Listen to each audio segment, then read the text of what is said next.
Good morning. My name is Filepe Daniels. If you asked me to talk to you about hospice a year ago, I'm ashamed to say I would have said unkind things.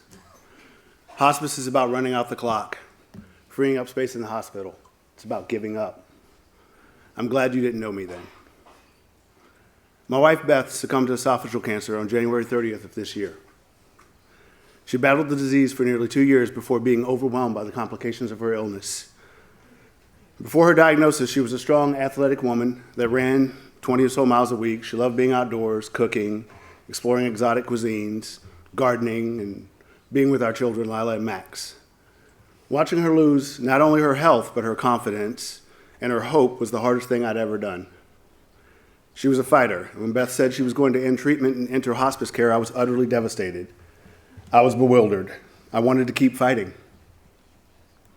In my grief, I glossed over the reality of our situation. She hadn't been able to hold down a meal with any regularity for about 2 months. We'd gone to the hospital for pain management so many times that we basically were on a first-name basis with our nurses. Relief typically lasted for a few days at best, and we followed a strict schedule of medication to manage her nausea and pain. Her bone pain was so terrible she couldn't lay still for palliative radiation. Her organs had tumors, her bones were compromised. Remission had always been a faint hope, and I'll never forget the moment she looked me in the eyes and told me, "This isn't the quality of life I want to preserve."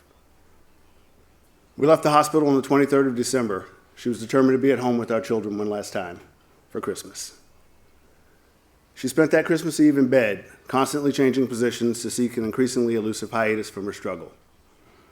She couldn't come downstairs to interact with family. She couldn't cook her trademark large Christmas meal. She couldn't watch our children count presents and try to negotiate.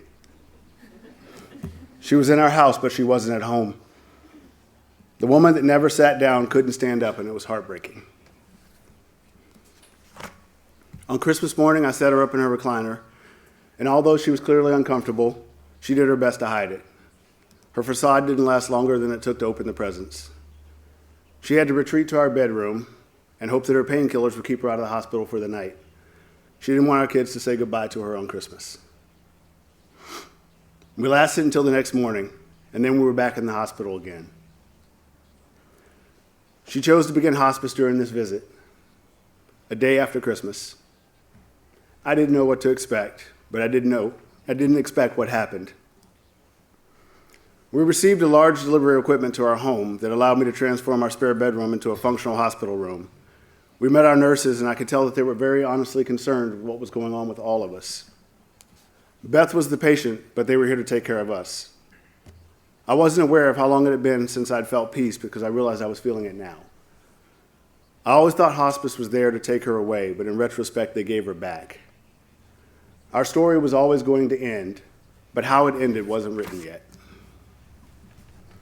Hospice began managing her pain and keeping her comfortable, and within a few days of much-needed rest for all of us, Beth's spirit returned.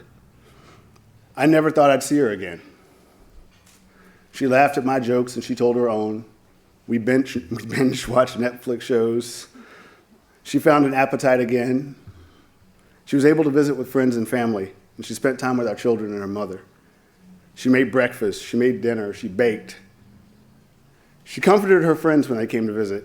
And we made new memories at a time that I thought all we had left were goodbyes. She was finally home.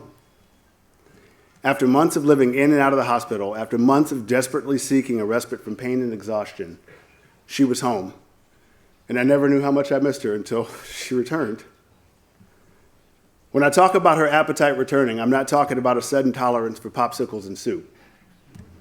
She wanted to eat. She ordered a case of ketchup chips from Canada. She wanted wings from Publix. She woke me up at 2 a.m. one morning with a craving for jelly donuts.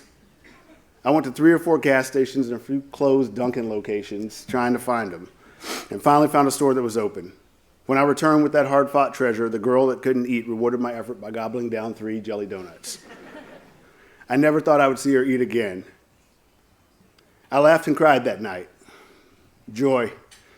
It's a word we'd both forgotten, and we found it in the form of late-night jelly donuts. I'll never forget her sugar-speckled face. At the end of our story, I was predictably heartbroken, but there was something else as well. There was pride. In the end, I was able to honor my vow to be there for better or for worse. I was able to be her hero one last time. She didn't pass away alone in a hospital bed. I didn't find out she was gone via telephone. The home she built was her last memory. There was peace. There was dignity. I didn't question if she ever knew how much she was loved. She told me she knew. Our ending wasn't what we wanted, but it was more than we thought we could have. My last memories are bittersweet, but I wouldn't trade them for anything. And I can't thank the staff of Life Path enough, and for those of you who support their incredible mission. I've never been so happy to be so wrong. Thank you.